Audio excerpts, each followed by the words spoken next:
Work got a phone call right then. What's up, everybody? Shawn here with another live to roll. We got an awesome Mother's show for you, just post Mother's Day here. Going to be talking to Lindsay here, and should be a really great show. So if you guys have any questions or comments or anything like that, please drop them in the chat. We'll definitely make sure to get to your questions and stuff.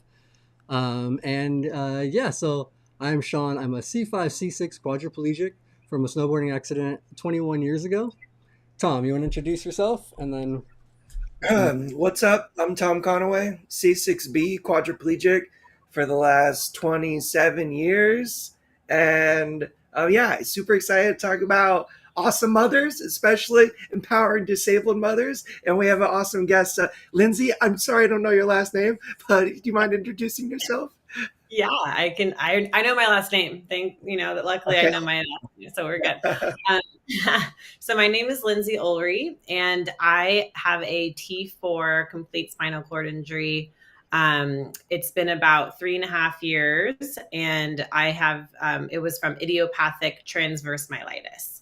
So yeah, and I have 2 kids. I'm a mom of 2 kids. They are just recently turned 9 and 6. So they're really, really fun ages.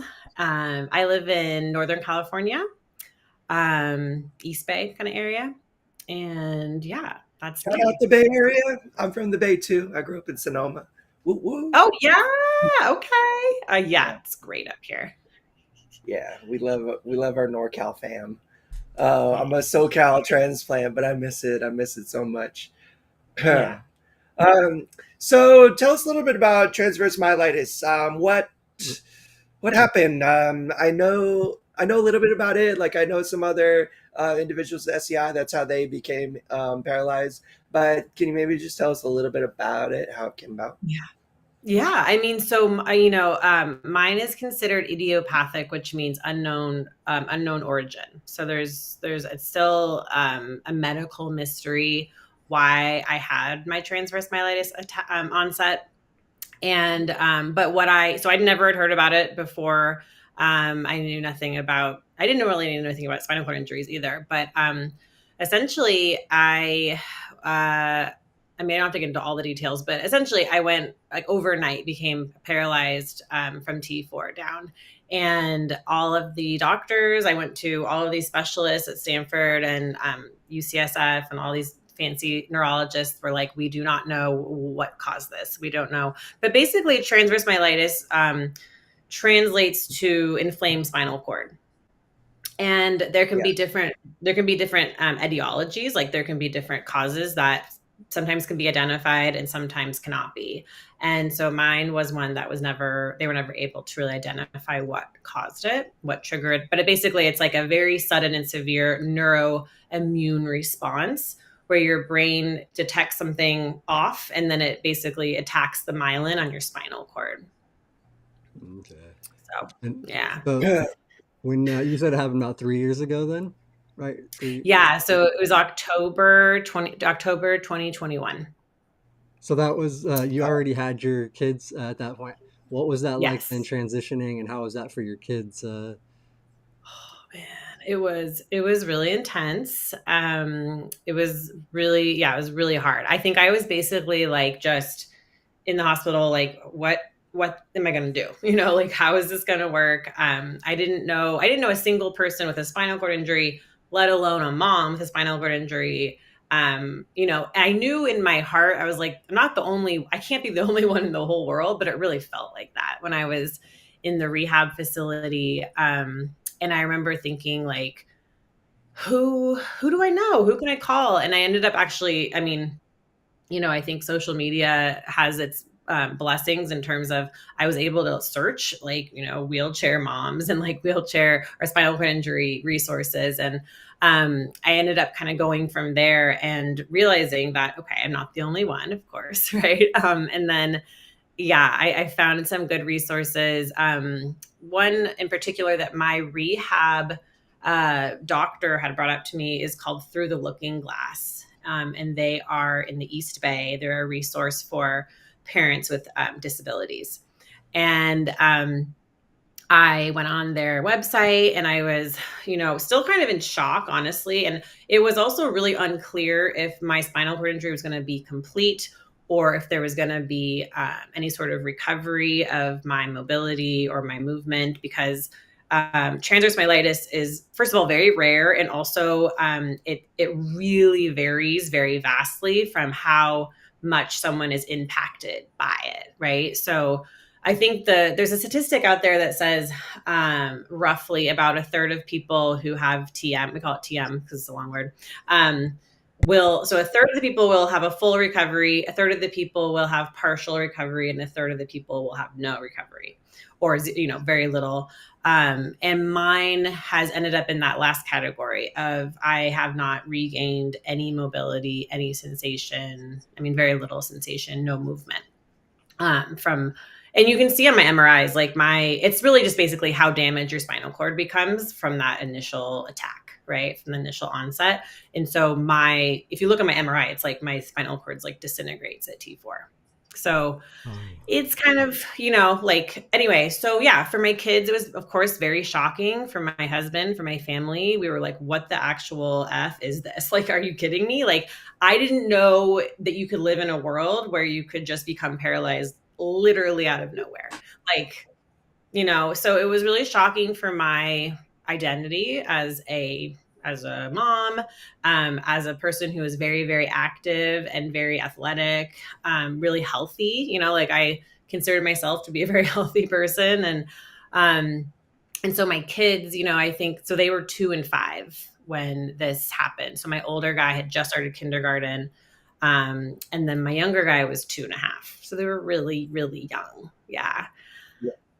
It was heavy. Yeah. And so I think, it was confusing when we came home, but we spent a lot of time talking to them about, some people use wheelchairs and they're called mobility aids and they help people get around. And so I spent a lot of time trying to heal my relationship with my need for a mobility aid while also discussing it with them, because I could see it I don't want to be in a wheelchair, but it's the only way I'm going to get out of bed, and it's the only way I'm going to be parenting.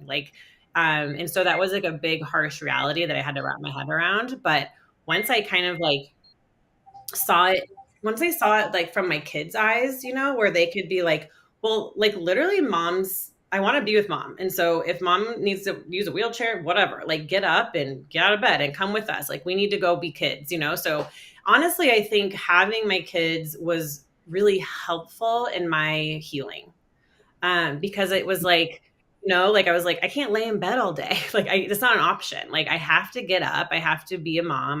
There was some days that were much harder than others. But I think what was kind of beautiful about it was that my kids got to learn really early about disability and about inclusion and about different ways of living in your body, and it's all good, and then also I hope that someday they'll look at it and be like, dude, my mom's a badass because she had this crazy thing happen and she didn't give up, she kept going and she showed up and she came to the park with us and she came to our soccer games. And, that's how I hope that they, remember it. But I'm sure, and in the same breath, there is, and there will always probably be a lot of grief, a lot of loss, a lot of what is this forever? They still will sometimes be are you just not going to walk? And I'm who, and that's the thing, right? Is it's who knows? I don't know for sure.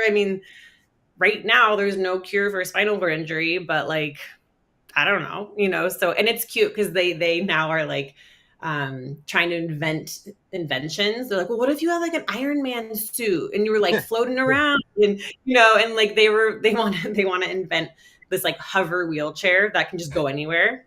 I'm yeah, why does that not exist? Good point. Let's get to going and let's create this, they're yeah, it's so stupid that stairs exist. What is the up with stairs? So it's really, really cute to see how they are, I think, looking at it they see these barriers as just kind of silly things that shouldn't exist. Yeah. So that was a really long-winded answer to your question, No, that's good. No, you brought up a lot of really amazing points and interesting anecdotes that I want to touch on. One is, I mean, nobody wants to ever be paralyzed, right?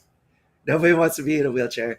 Wheelchairs are awesome tools that do enable us to function and be independent and operate in the world that is around us, right? So we're not stuck in bed. I mean, I think everybody goes through that kind of transitional period of like, it's like, oh God, I don't want to be in a wheelchair, but I definitely don't want to be stuck in bed all day either, you know? And like kind of Right. getting over that like mental hump of like, okay, like it's not so much like part of my identity or anything. It's just like a tool that allows me to still be me. You know, it allows me to get out in the world and present myself and move around and operate and stuff. But I just really kind of resonated and related to what you said right there. I thought it was really interesting. Um, I also think that it's I the grief and the lack of understanding and kind of the difficulty of me processing and comprehending. I can get that, like, you know, like being a kid. My brother and sister were 3 and 5 when I was injured. So I was 4 years old. We were 3, 4, and 5 years old. And it was a family affair. I mean, I was in the hospital. I was all broken up, but my brother and sister were also like, what the heck is going on? What is this? Why are we spending so much time at the hospital? Why is Tom have all this like tubes and stuff hooked up to him? And then once I got home too, like, why is Tom in a chair? Why does Tom need so much extra help from you guys all the time? Like, why do you have to get up and do all this medical care? Like, why does he need someone with him at school all the time and stuff? And while it was a lot of explanations and a lot of just trying to like help them understand, I think all of us have kind of benefited from understanding and seeing and knowing at an early age how other people live their lives, how other people are living differently and stuff. And having that perspective, I think, is offers a lot of enlightenment. It offers a lot of like understanding of the world and a lot of empathy and consideration of other people and how they're living their lives and the situations that they might be in. At least that was my personal experience, and I think the experience of my sister and brother, because they are like my family, some of the most empathetic people in the world. They're so understanding of other individuals and stuff, and I think a lot of that just comes from being exposed to, you know, living differently early on in life and realizing at an earlier age that everybody's going through things. Everybody, they might not be rolling around in a wheelchair, but what other, you know, what else might be going on in their life that you can't see or you don't know? And understanding that, being considerate of that, I think is honestly a huge like edge on everyone, because not everyone has that understanding, not everyone has that empathy and, you know, the ability to kind of see and understand. So I, you know, I can certainly understand how hard it is. I mean, so, but I do think just looking at the glass half full, it can offer, I think, a lot of amazing perspective and a lot of insight and a lot of understanding that you wouldn't otherwise gain, or, you know, would maybe have a harder path in figuring and understanding that out. Yeah. So, yeah.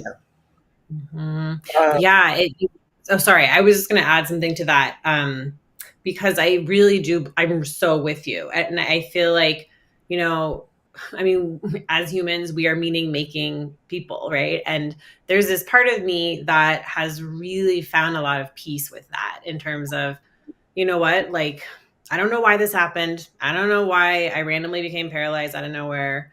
But, you know, what means a lot to me is that my kids will forever and always be thoughtful about inclusion. They will yeah. always think about how to keep people included and how to adapt and adjust, and like in this way that they had never, I mean, I don't imagine they would have, I mean, who knows, right? But I don't think there would have been as many opportunities for them to be really immersed in this world. And like, I hope that there's some sort of ripple effect there, you know, like it makes Well, me feel like, you know, I don't know why it's happened, but I do know that there's going to be some sort of positive impact in, you know, with in my future with my kids and stuff like that. So, what um, what you said about them like wanting to problem solve your disability and stuff, and like talking about an Iron Man suit or like hovercraft and stuff. I mean, it's kind of, it's joke. They're joking. And it's kind of funny and stuff, but I think it's also amazing and it's inspiring because that is how the world changes. Yeah. You experience something in your life that affects you and influences you so much that you think about it all the time, and you spend your life, trying to problem solve it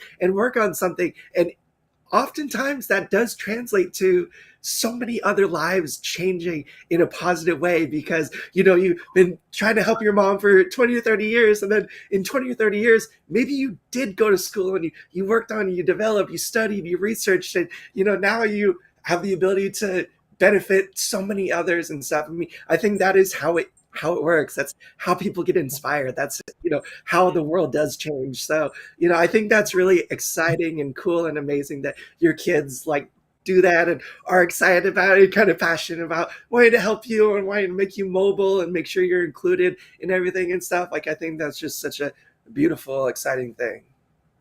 Yeah, Yeah, it me really is. too. Yeah, it is. And it's like, I think also, yeah, I'm thinking a lot about that with some of my adaptive gear. And I always think like, wow, it's so cool that somebody or a group of people cared enough and like were curious enough and were, really, I don't know, just excited about the engineering and all these different parts that go into making a really cool adaptive bike, for example, or a really badass wheelchair that does all these things. And yeah, so I'm like no pressure to my kids. They don't have to do anything with disability, but No, for sure. um, like, and if they don't have to like invent the new like hovercraft, but like hovercraft wheelchair, they could, and it's totally fine if they want to. But I think also like, but for whatever they end up doing, I know in my heart that they will always be thoughtful and they'll always be inclusive and thinking about how to make things accessible. Cause that's just like, yeah, that's what they're going to do. I just, and it's such a beautiful thing that, I don't think they would have had exposure to. And to add on to that, my husband's an engineer. And so they kind of both have engineer brains. And so I'm like, all right, you never know, guys. Okay. So we'll see what They do. happens.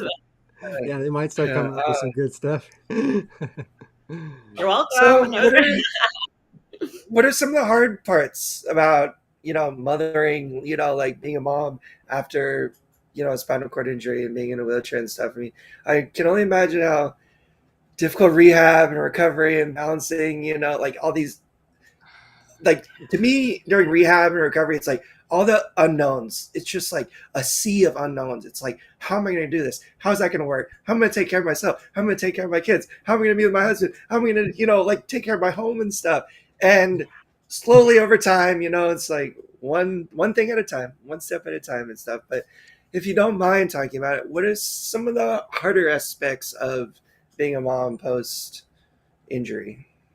I don't mind at all. I think it's a really important conversation, and it's all so. I mean, there's a lot. I think there's a lot of challenges. I think for me, in my circumstance, coming from acquiring my disability post motherhood. I mean, I have 5 years of mothering before my disability, and then I have this time now, right? And so a lot of my experience is grief and like body, being really sad about things that because motherhood's really physical in a lot of ways, and so especially with younger kids. And so I do find myself grieving my past body and its abilities, like the things I used to be able to do without really thinking much about it. So I miss spontaneity. I think I really miss like, not really having, okay, what I really miss is like not having to, this is an example. We took our kids to Legoland, which was super fun, right? But it was hard because there was a lot of rides that my older kid wanted to ride, but I can't transfer onto all the rides. So I had to be like, I want to go with you, dude, so bad, but I can't go. I can't get on this stupid ride, like, and he's like, that's the worst. Like they should have transfer boards. And, but it's like this, you're kind of always juggling this, for me anyway, this desire to really be involved in your kids' lives, but there's just things that are going to be harder to access sometimes, no matter what. And so I'm kind of living in this space of like holding my grief of what I used to be able to do versus trying to stay like positive and engaged now, and like showing them how I can adapt and how I can be resilient. And I still can show up for things like soccer games. But it's just like, even like a soccer game, for example, it's like getting on the grass and like navigating the sun and like, all of these things that before my disability were like, I didn't think twice about them. So I think that's really hard. And then the other part that has been really challenging for me is the feelings of, I feel a little bit more isolated now that I have a disability and that I'm a mom with a disability.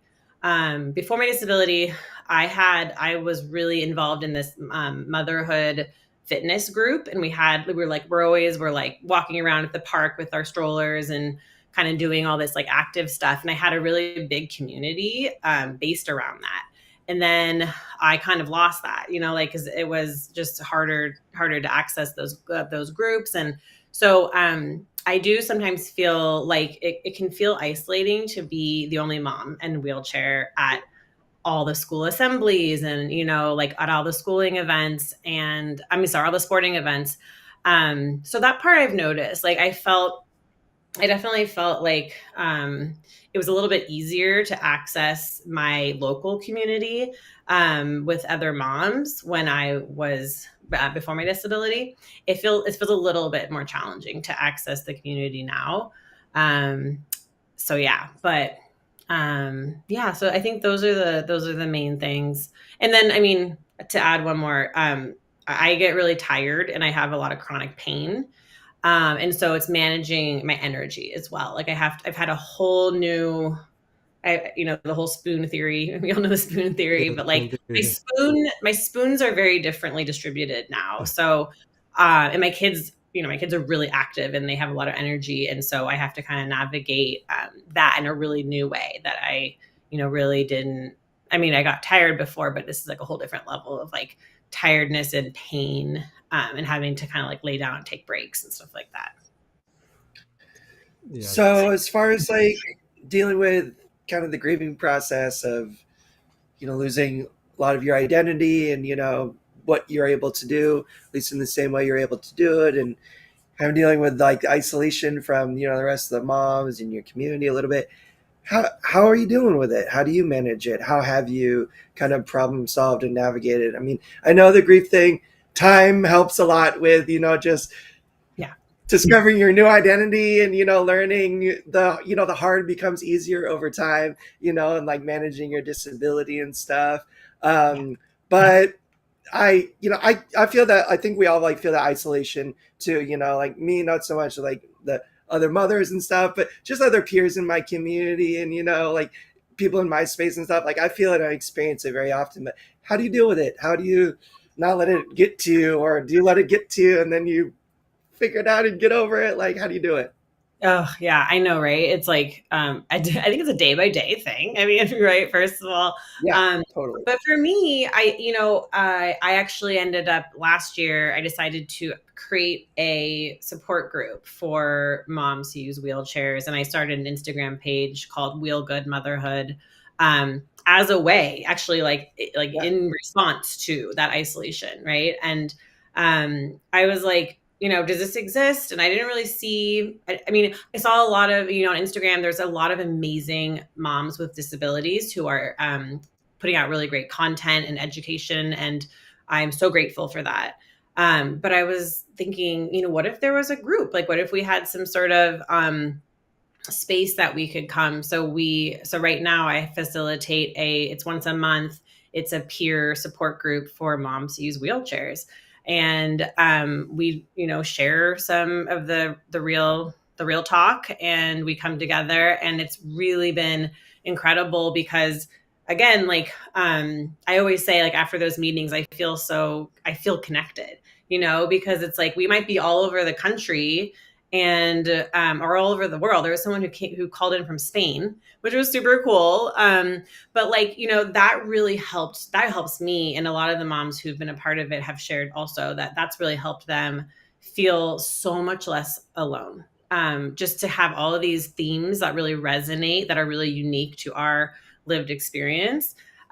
So that starting that group and kind of joining that community and building that community has been so powerful for me and been a lifesaver, honestly. And then, excuse me, I also, I'm kind of one of those people that I reach out. Like if I see someone on social media and I'm like, hi, hello, who are you? Like, so that's how I am. And I know not everyone's like that. And so that was also part of why I started this group, because I was like, I'm a connector. I'm a person who loves to like bring people together. And I joined the Rolettes, like, and not on the Rolettes, but they have like this Boundless Babes thing. And so I did that, and I went to the Rolettes experience. And so I've just really like dove, like into all of these communities. And I feel like that has been so helpful, because it's like and then it helps me when I then go out into my IRL community,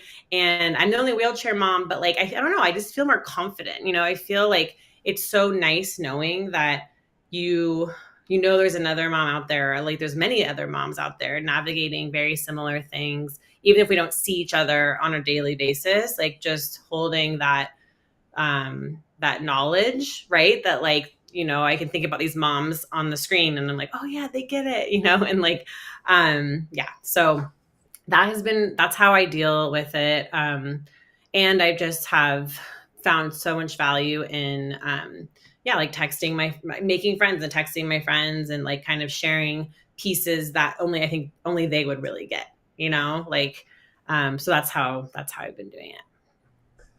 Can't reiterate that enough for everyone listening, how important it is to find community and find other people. It is being disabled. It's very isolating. It can like make you feel very alone in the world, but you are far from it. That's what we're doing here with Live to Roll. And it's gonna like make me cry if I talk about it for too long. But like the family that we have here, like you guys, everyone that shows up and hangs out and participates in the chat and stuff, like it feeds my soul. It like helps me like stay alive. Like it helps me not feel alone. Like it helps me not feel scared. Like it like gives me something to look forward to, knowing that like I'm gonna have friends and like people to engage with and talk to and like share with, and like complain to, and like just like all the things that you do that help you cope and get through. Like you can lose like feel like you lose everything when you experience something like you know spinal cord injury and stuff, but getting that back, finding that community again, it change your life in such a positive way. So taking that initiative, Lindsay, and like creating it, and not seeking it but making it, like finding it, I'm sure it's like been so much benefit to you, but the benefit for other mothers and other individuals who have now been able to become a part of it and stuff, it's just immeasurable, and it's just so cool and super super important. So I just want to say like how awesome that is, and how awesome all of you guys are for coming and hanging out with Live to Roll and being a part of this community and helping make it what it is, because it's just really important. It's really important for everyone here involved. Yeah, amen. Oh my gosh. Like it's interesting you said that, because I think that all those things are the exact reason that I was like, this needs to happen. And I had joined other groups here and there, but I hadn't really seen one specifically for moms. And at first I was like, I had some imposter syndrome where I was like, who am I to like, run this group and like da da da. And then I just was like, what? Like who? Why not? Like if you don't do it, like I don't know. It's like I almost let like I think back to it. I'm like, what if I had let my fear or whatever like stop me? You know what I mean? Like I don't know. It was some. I'm so glad I didn't. And it's such a. I mean, anyone out there listening, if you ever want to make a support group, like a specialized, just do it. Just like get a Zoom and just do it, because the people will find you, and it's so beautiful, and it's such a cool thing to be a part of. And shout out to all of the amazing support groups that are already out there. The Christopher and Dana Reese Foundation, they have national support groups all across the US that you can join online. The Triumph Foundation here in Southern California also hosts, I think, more than a dozen support groups that anybody anywhere in the world can, join online too on Zoom. If you can find a local one to attend in person, I highly encourage you to. All of the best opportunities, and those are some of the best people I ever met in my whole life. Came about from going to some support groups and just networking, getting connected with other people. I mean, that's how I met Shawn and, became involved in Live to Roll. And all of this was through a support group. So Yep. there are a lot that already exists. It can certainly be overwhelming to try to, like start something and get something going, but you'd be surprised what's already available and they're ready waiting for you to join and contribute and share. So check it out if you are looking for something like that. Yeah, Yeah, and go I would for it. like to put sorry, can I put a plug in for NorCal SCI? Yeah. Yes, Um, yes, totally, Okay, totally. because that's actually so NorCal SCI is actually who is helping who I'm posting it through, because that was another thing I was like kind of nervous to do by myself, and so I reached out to the executive director there, and they were like, yes, absolutely, like they also have a lot of really great groups up in Northern California as well, so that's just another I good think resource to plug in. I think the first support group I ever went to was in NorCal SCI support group. Like, gosh, long, long, long time ago. And I showed up, my mom and dad, I was like 13 years old, and it was like six dudes that were like in their 50s. Like, but it was also like, it was so really cool to just, like see that I wasn't alone, like see guys that were like adults and had been in chairs for, 20 or 30 years that were still doing it and living and working and had wives and families and stuff. And it was very inspiring for me at the time. And here I am, like almost 30 years into my injury and, ready for the next 30. And a lot of that is like just the example, like seeing other people doing it. You're like, okay, they can do it, then I can totally do it too. And yeah, shout out NorCal SCI. That's super awesome. That is awesome. Yeah, oh, that's And, so good. I'm so glad you had that experience. Yeah. and I wanted just to mention that the link for the support group is in the description. Mickey had asked that earlier in the chat. And Leah mentioned also in the chat that it was in there. But I do have that support group and a bunch of other resources that Lindsay sent over for motherhood stuff. So check out all the resources and things and make sure to follow her.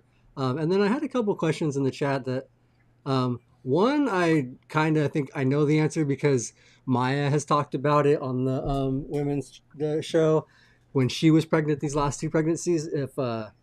If being pregnant causes autonomic dysreflexia, and I know for Maya when she talked about it, and you guys can look back on the women's disability show and check that out. I think it was a one they talked about her motherhood and things.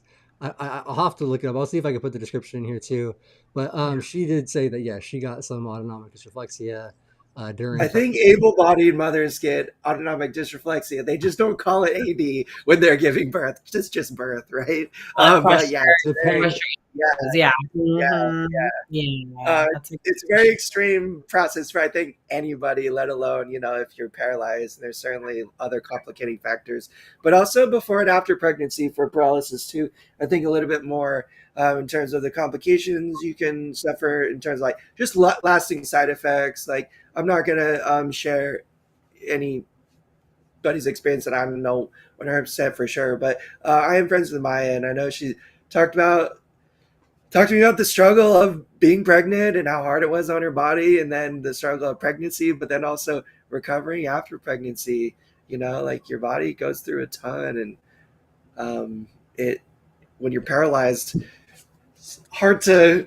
It's even harder to recover. It takes even longer. It takes even more time. So, I think Shawn mentioned there's some really interesting conversations and episodes that we've had on the channel before. So go if you are interested in learning more detail and from like the person's mouth who has actually experienced it.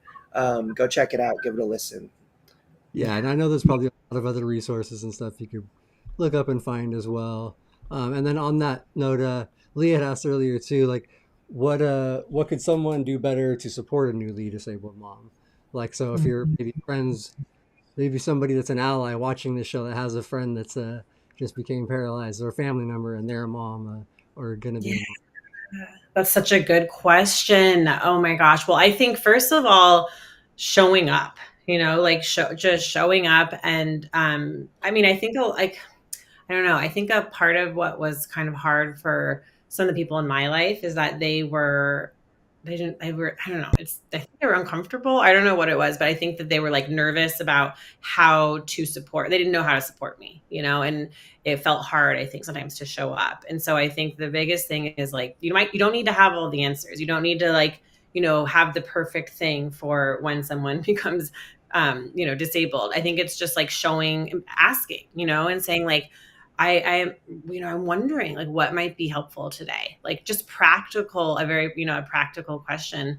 And it could be something, like literally, bringing them, or signing them up for like some meal delivery thing, or, I don't know, whatever it is, like whatever and that's the thing, is it depends on the person, right? There might be different needs, but I think it's like showing up and being okay with maybe not knowing exactly what to say or do, but showing up, and like, 'cause I feel like that piece, I don't know if you guys experienced that at all, but I had a lot of like, I was sad because it felt like a lot of my friends did show up, thank goodness. But a lot of other people were, I don't know if they just didn't know like how to handle their own feelings about my disability or what, but I think that sometimes they felt like they didn't know the right thing to say, so they didn't say anything at all. But I think another thing is, like, I mean, any person, my love language, I always say now my new love language is researching accessibility. Like before you invite me to anything, like, or before you do it, before anything, you think about like doing some research, calling the restaurant, calling the, if there's like a birthday party for your kid and you want us to come, you want me to come, check the accessibility, like tell me if there's a ramp, tell me what the deal is. I feel like that's my love language, really. Like anyone and I have friends who've literally sent me like photos and like measurements of the door frames and like, all the different bathroom options. And I'm like, I love you. You complete me, because this is like the mental load of being a mom, and you want to say yes, you want to show up to these events, but then you're like, oh my God, can I get into the bathroom? Can I get into the building? Can I get into, it's like all these questions. And when someone does that work for me, I'm like, I love you so much. Like, you know what I mean? So doing the accessibility, and then if you're not sure, ask, right? Be like, what would be helpful accessibility wise for you? Like what are your things that you always need to be aware of? Like, because it might be different for each person, right? But I think like when someone just shows that effort to say, I want you to be there, but I'm not sure. Like you're invited and you're included, but I'm not sure if like this is going to work. So let me invite you and do the work that I can do, but then I'll ultimately trust that you can decide if this is the right thing too. Because I feel like I also sometimes don't get invited to things from my non-disabled moms because they're like, I don't think she can do that, or I don't know if she can, and I don't want to make her feel bad. So it's Yeah. like, no, send the freaking invite, and I'll like, if you do accessibility research, cool. If you don't, like, still invite me and I can figure it out. You know what I'm saying? Like, so I think that's the other thing. I've Include. had friends too be like, "Oh yeah, dude, I didn't think about like I didn't invite you because I didn't think you were gonna be able to go." It's Yeah. like, well, yeah, I would have loved to, and you could Let just me ask me decide. if I was able to go. Like instead of just thinking about it, like I would just like it's like it's like okay, but I do really relate to what you said about that feeling when a friend or someone like significant other, family member, whatever, goes out of like their way to check the accessibility and make sure everything's accommodating, make sure you're super comfortable and stuff. Like I've had some friends that like over time, like they've seen like all the work that I put into like trying to ensure that everything's accessible and I'm accommodated and stuff. And they kind of like start to carry the totem for me a little bit too, or at least just like, hey, I inquired about this, just like let you know, like the bathroom's good, everything's good. I'm like, Isn't dude, it you're the from best? like that's super cool. Like I love you so much. Like thank Yeah. you for I'm like, you are literally my angel and I love you. And I think what it's cool too is then it gives your friends an opportunity to help out. And like, cause they're like, a lot of people want to help, but they don't really know how, and they feel too weird to ask. Or I don't know why, but they like don't ask, or they just kind of like don't do it. But I feel like yeah. all the friends who have done that, and then I've been like, thank you so much. They feel like, oh my God, I did something that was actually very helpful. You know what I mean? So it's like this whole, everyone's feeling, I think like it's becoming more clear how we can all make it work, right? And we can feel impactful and helpful in those ways too, which, yeah, I think I hope that was answering the question. Did I answer the question? I think I did. No, I think so. No, you totally did. You totally did. And if it's cool to touch on this, I think there's just like a little chat exchange I think is really interesting. I want to talk about. Yeah. Leah said, if it's not accessible, we ain't going. proper bathroom access and entrance, or we have way better places to be, which I totally get. Um, and Jay beneath it said, like, I hate being excluded because of accessibility, and I really share that sentiment too. Like, and I push myself. Like, I've known that I've gotten into situations sometimes where it wasn't going to be accessible, or I knew the bathroom wasn't going to work for me, and I was just going to have to figure it out. Go out in the parking lot, like a private corner Yeah. that no one is going to see me or something. And I'll get a little bit stubborn. Like, I'll be like, if it's not accessible, I'm definitely going. I'm gonna make it work no matter what. And I'm also gonna, like, just try to help make the place aware, knowing that, like, hey, you got some accessibility issues. I'm not Yeah. gonna raise a stick about it. I might be here to have a good time, but I really want you to know that, it is important to Yeah. be inclusive, and maybe consider making some changes and stuff. And if the world is going to change and become a more accessible place, that's what we have to do too, essentially, is like kind of put ourselves in a situation where we know it's not going to be accessible, maybe not the most comfortable, the easiest, but if the change is going to come about, we have to go, we have to be seen, we have to participate, and not in a negative way where it's like, hey, I'm going to sue you, I'm going to raise a huge stink or something. But it's like, hey, let's have a conversation. This is awesome. I love coming here. I love coming with my friends and my family. But if I'm going to come back, if I'm going to come with all my other wheelchair friends and tell other people about this, like, we got to make it better. That's And right. so Right. that's why I do think it's important that sometimes, even if the place isn't fully accessible and stuff, don't let it stop you. If you know that you can accommodate yourself and make it work, be a positive example. Go and try to instigate some positive change. Yeah. Well, and just like piggyback on that, I think having a kid or having kids, I'm also pushed out of my comfort zone a lot of the time because I want to go to the events that they're at. I want to go and be involved in whatever they're doing. And so sometimes, I mean, I might individually be like, I wouldn't choose to go to that birthday party or that event or whatever. But it's like when I go with my kids, I'm always kind of like, I'm gonna like I mean, they're always watching you, right? So it's like you have this added layer of like, I'm not gonna be like, excuse me, this is not, like, I'm not gonna be doing some sort of crazy thing where I'm yelling at the manager or something, because it's like, but what I want to do is, show them that, unfortunately, it's not my disability that gets in the way. It's the barriers to access, right? It's the lack of accessibility. So like, if this wasn't a staircase and this was a ramp, like mom would be able to go. And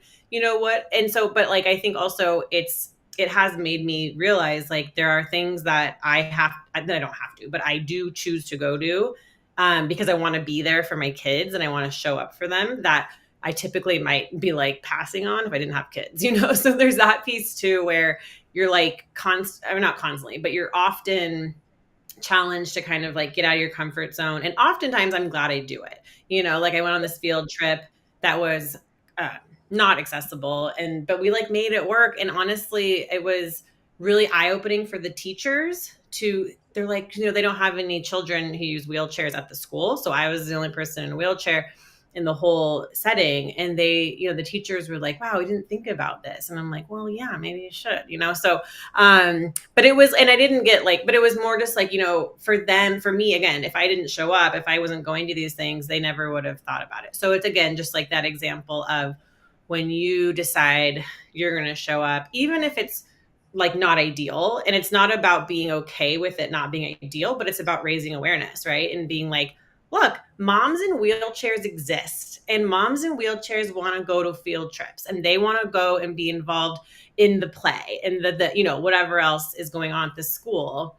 And so, and this is like a big thing with playgrounds too. There's like a whole thing around, it's like, of course, accessible playgrounds for kids are so important, but they're also important for parents with disabilities who want to be involved. And so, yeah, I think that that's been interesting too, because there are teachers who have been like, oh yeah, I didn't think about the access issues here. And so they're going to think about these trips differently moving forward, which is really great. I with my family, we're a family of five, and we're very active. We're always going to sports and different things and events and stuff. And one of the biggest things we found super difficult and isolating is the accessible seating, it was usually allowed for the disabled individual and one companion. But we're a family Yes. of five and we all want to sit together and there's no way you're going to separate us. So very often we get tickets to like NASCAR or a sporting event or something, and they try to separate me and my mom from my brother and sister and my dad. And Yeah. they'd say, all right, you got to pick one parent. You guys are going to sit separate. And then the rest of you got to go sit over in this place, far away from each other. And my mom and dad every time put their foot down and said, no, no, Yeah. no, no, no. You are going to find a way to accommodate us. Like we are a family. We're going to stay together. Like we're not going to have a worse experience being separated from one another just because your guys' policy doesn't allow families with people with disabilities to sit together. And That's right. we're going to change it. And you guys should Mm. change this policy forever for every family that has someone with a disability because of how important it is. And same with the school trip and stuff. Like the school system, like our school district was so unaware of like people with disabilities and how to meaningfully include them. Like when it came to a field trip, like they organized like a separate bus that I was going to ride in alone. And what all the other kids are going to be together for an hour, going to San Francisco to go to a museum or something. And my mom was Mhm. like, no, no, no, no, no, no, no. This is not what we're going to do. Like, can we get a permission slip so Tom's friends can ride in our van? I'll drive them all together. We can take some of the kids in our van. Well, the rest can go on the bus or whatever. And, like that way he can have some normal socialization and stuff. Mhm. And it wasn't an issue. Like the parents are super cool about it. The school district was super cool about it. And now like the policies change and, meaningful socialization and inclusion, meaningful inclusion of disabled kids and their families, are it's now something that's considered and thought about. And again, it's no fault of the individuals that just haven't maybe experienced or encountered a family with members with SCI or a kid or a mom with SCI or something. But it is so important to say, hey, that's okay. No Yeah. biggie. But we should be conscious of this moving forward from now on. Like if we can be inclusive moving forward, like now is the time to make the change. That way, Mhm. if anybody else comes, with the same needs, they're accommodated. It's already ready to go. So just really relate to everything that you said. I think it's super awesome, and we got to be the change. We got to. That's right. Yeah, exactly. And I mean, I think just to add like one more thought there is I do really think that like majority of it, including like schools and businesses and it's often really not about being exclusive, but it's really a lack of awareness. It's really a lack of a lack of just thinking about it, right? And just like and seeing the perspective. And so when we provide some of that, it's like like these teachers are like, oh yeah, like what are and then from then on they will always think about it. They will always, I mean, I hope they would like kind of change and think about inclusion and how can we make this something that anybody with a disability can be involved in, right? Totally. Like, yeah. Yes. And then, so sorry, this is like kind of off, but I just wanted to clarify something with the group that I run. Yeah. It's not only for like biological moms. So it's not, you know what I Right. mean? It's not, I think I mentioned that to Shawn earlier, but I didn't say that when I mentioned the group. There are some women who have disabilities who are thinking about becoming a mom. So we have current and prospective wheelchair users who are thinking about becoming moms, and also like adoptive moms or stepmoms too. So I just wanted to clarify that too. Like it doesn't have to be, you don't have, yeah. Is that, so I hope like that's like just to like, clarify that piece as well. Yeah, no, that's great for all moms. Exactly like Yeah. Yeah. biological, not stepmom, adopting, whatever it is. And I Yeah. think So if you are like thinking about becoming a mom and you have a yeah, disability, perspective. this could be a good resource too. Yeah. Yeah. So and I also didn't. I don't know if we mentioned or not, but you actually have you're an actual psychologist, right? A license. You have a Yes. PhD.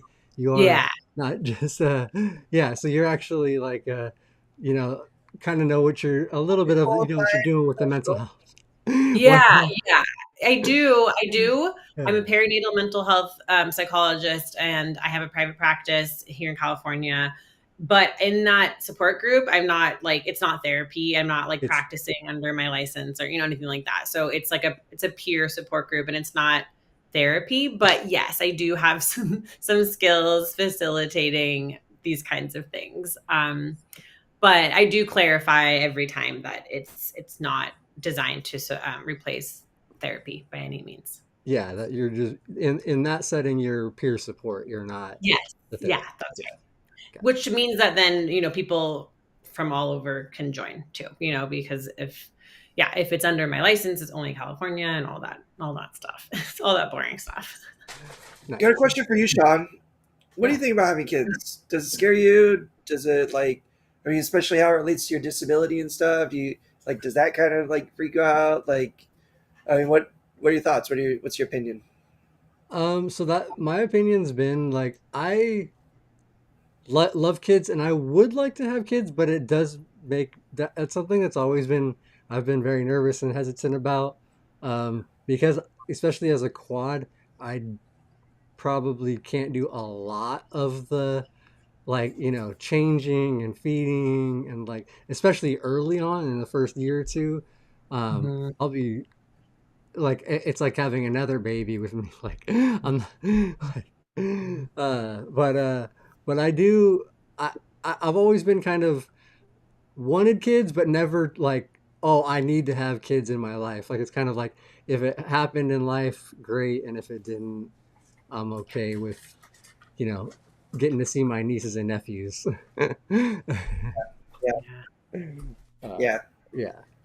But what about you, Tom? You're a little younger than I am because now I'm 42 now, so my window is probably starting to close a little bit more. but what? Um, I'd love to give my parents little baby Tom one day.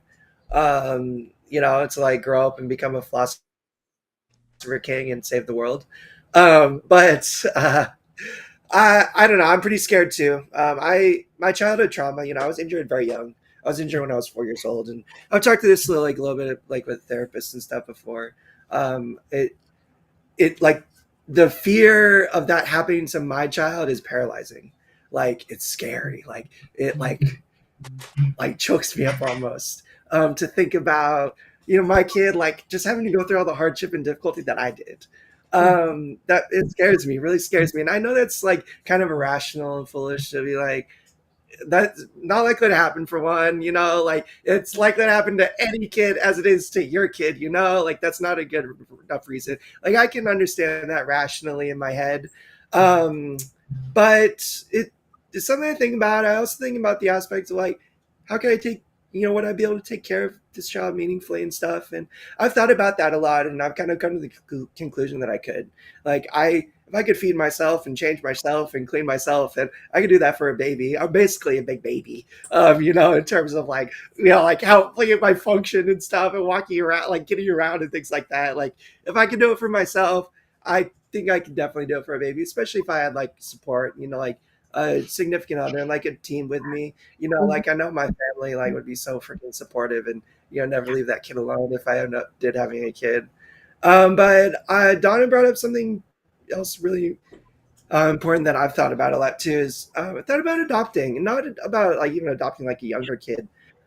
If like in 5 or 8 years, like let's say I turn 40 and I still have a kid, and I'm in a financially stable part of my life, and I'm feeling healthy enough and mentally healthy enough, I would love to provide an opportunity for a kid to all the opportunities that life should provide for every kid. I would love to, even if it's like an older kid, like someone that's not like a baby, but like maybe, like little older, or even like a teen or something, just to offer mentorship and opportunity for someone that doesn't have a family. If I could do that, like at some point in my life, even if it wasn't my biological kid, I would really, really, really love. And that's kind of like my plan if I don't end up having a kid of my own, is trying to do that at some point and just be a positive force in somebody's life. It doesn't have to be your own kid for that to happen. And there's so many kids that need it that don't Mm. don't have it, Yeah. so that's kind of where I'm at with it. Life is ever changing, and I'm kind of just a leaf blown in the wind in terms of like, I'll see where the gust takes me next. Yeah. And I'm not really closed off to anything. I have fears and anxieties about it, like everybody does. But I've talked about them a lot and thought about them a lot myself, and kind of come to like a good place with them, where like I don't really think they like deter me from having a kid or something. Yeah, yeah. Well, I just want to say, I mean, that's so understandable. I mean, all the mixed feelings that you have, I think, I mean, both of you, or that we all have, right? Like, disabled or not, deciding to become a parent is a huge decision. I mean, it's really, really big. And then I think, yes, when you do throw something like disability in, there's a whole other piece, right, of especially early on, taking care, and the physicality of it, again, like, is very real.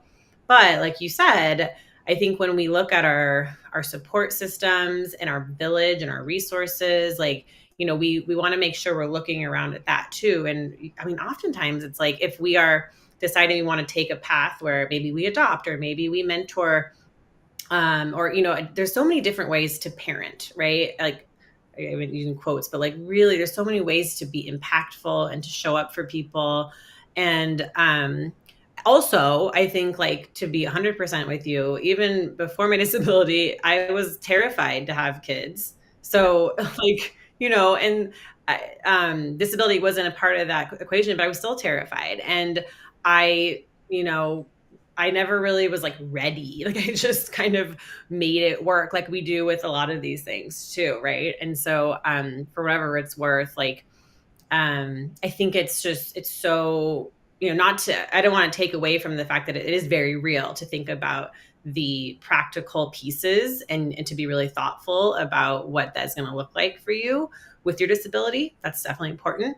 But I also really, like, want to normalize the fact that, like, there's so many people with and without disabilities who are, like, can I do this? And, like, having a lot of doubts and having a lot of questions about it. And it's a big decision. But I think also, I love, the thing I love about having disability is that we are all so creative, and we all think outside of the box, right? Because we've had to, for living in a world that's inaccessible. So also, it's like, you can be creative about how you become a parent, and you can be creative about, like, how you caretake, and have an impact on other people, kids or whatever else. So I think, like, we don't have to have that narrow role. Like, this is the only way I'm going to be a parent, is like a bio parent. Like, someone said fur babies, and I'm like, yes, like, Yeah. fur babies, like fostering or owning pets, like, that is parenthood. I mean, it's different level, but it's like, it's still very valuable, and it's still really impactful. Yeah. And And just before we get to the end of the show, I just want to we're talking about mamas. I want to give a big shout out to my mama. I know everybody says this, but I actually do have the best mom in the whole wide world. I love you, mom, so much. My mom was 5 or 6 years younger than me when she had three adolescent children, one of whom was a quadriplegic. And the strength that her and my dad had to raise us and take care of us and to take care of themselves, and the sacrifices that they made, and every day waking up at 4:45 to get up and do my bowel care, my bladder care, give me a shower before she went to work for 12 hours as a nurse and stuff, and then come home and do it all. I mean, words cannot describe what their example means to me. And their example of doing the impossible, like, it shows me how possible it is. And I just love them so so so much for the example that they've given and everything that they've given me, and my whole life. So love you, mama, love you, papa, too. You guys are the best. and yeah, shout out all the moms out there, for it was just Mother's Day. I hope everybody had a great Mother's Day weekend with family, and yeah, so love all the moms out there. We appreciate you guys. Yeah. um, Yay. and then so yeah, we are kind of getting towards the end of the hour here and stuff. Um, do you want to, or if I can actually real quick do kind of our little sponsors and run through, and then if you want at the end, kind of, you can let people know where they can find you, some of your resources that like on social media, and then anything else you want to kind of close out with, any final thoughts of anything.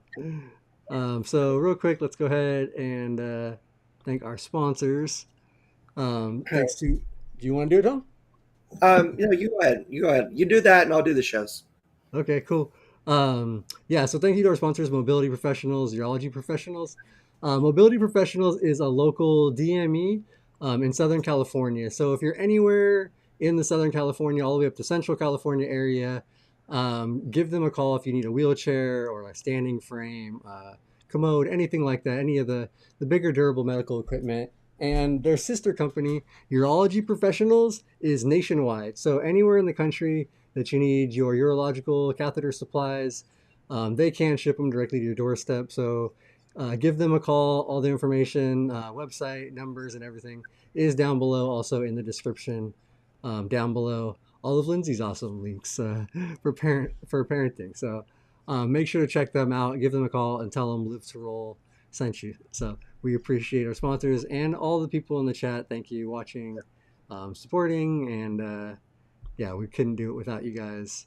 All right, Tom, you want to do shows starting We tomorrow? got our Tuesday show. Y'all are here. Oh yeah. Tomorrow, yeah, we are live every Tuesday at 3:30. We usually have awesome guests on, like Lindsay, talking about different topics that relate to living life with disability, and we try to cover it all. So make sure to come and check us out. If you hit that little subscription button and there's a bell right next to it, if you click that bell, you'll actually get notified on your phone or your computer when we go live.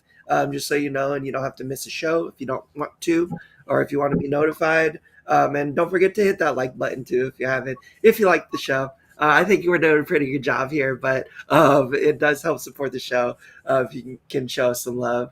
I am cooking not Wednesday this week. I'm doing it on Thursday this week, you guys. I got concert tickets tomorrow night. I'm not going to be around for like 4 or 5. I'm sorry, but I am going to make it up on Thursday after the ladies show. We're going to be cooking. We're going to be doing some life skills. I think I'm going to get back to baking this week. We did some cookies before. I was thinking about doing some muffins or some cupcakes or something. So you have to come and check it out and find out.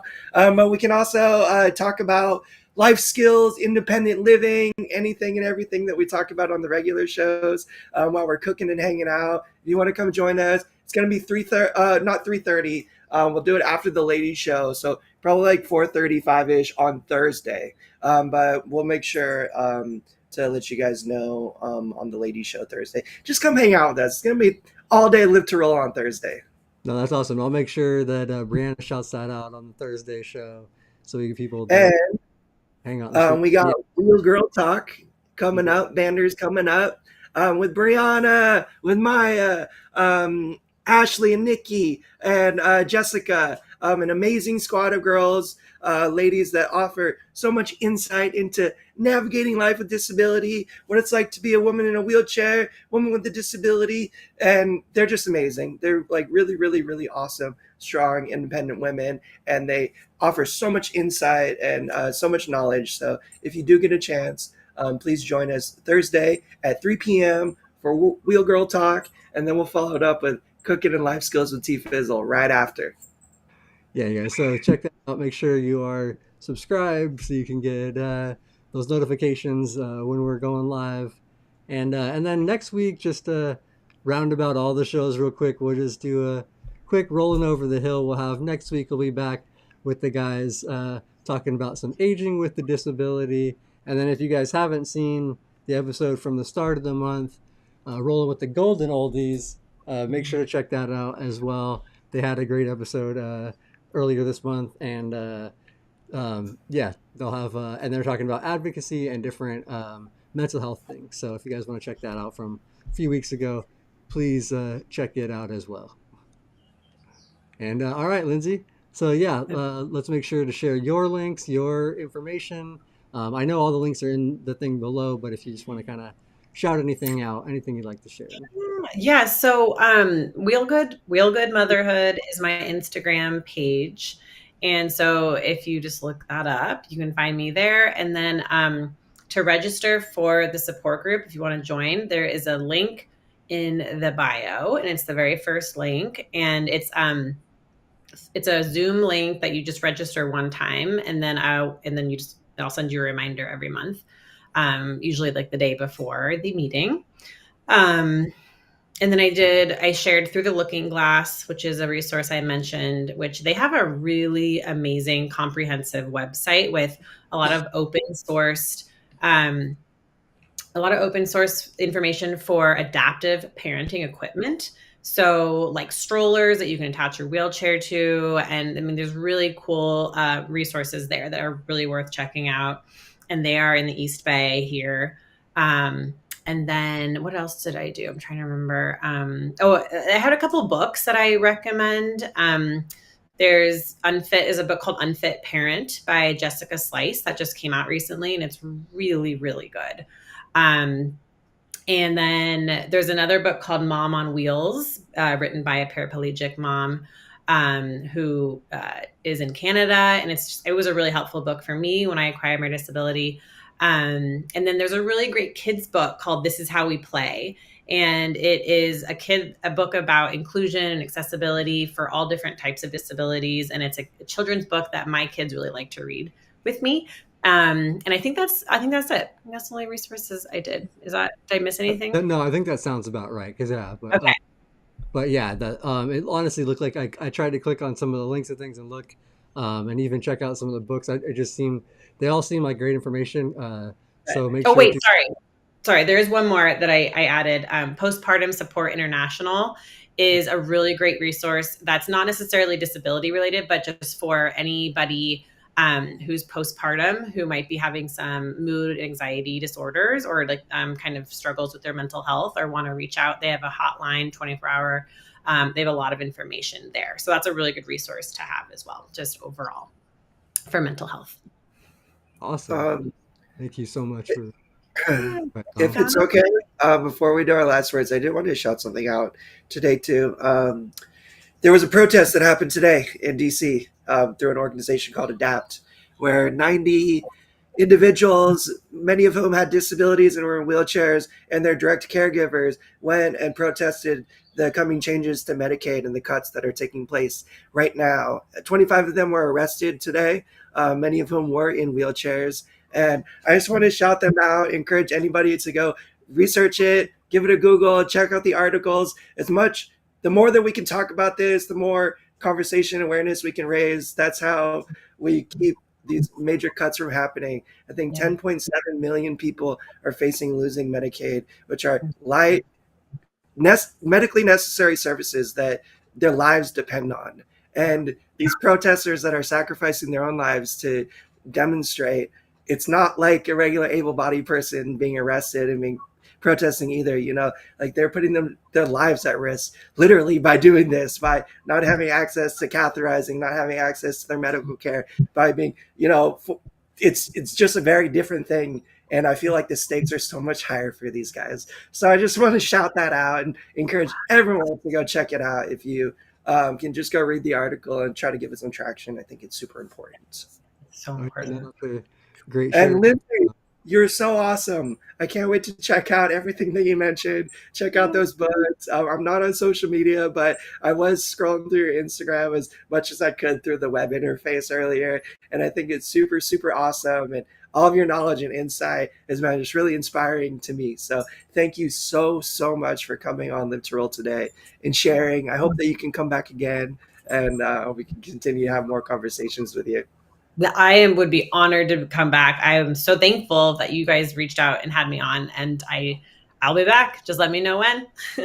Yeah, and also real quick shout out to in a couple months we actually will be at the Rolettes Experience where Lindsay will be, and she is also helping to put together some of the like seminars and panels and things kind of that'll be going on there for a few different things. So yeah, shout out Lindsay, and if you guys are going there, make sure to check her stuff out. Yeah, I'm going to be there, and there's going to be a motherhood panel and a mental health panel, and there's going to be a lot of really great stuff. So come if you can. It's going to be awesome. Awesome. All right, everybody, thank you guys for watching. We do appreciate your support. Come check out the show Thursday. Big lineup of back-to-back shows with Cooking with Tom coming after the ladies show, and just make sure to tune back every week and hang out with us at Live to Roll. We appreciate your support. All right, everybody, Live to Roll.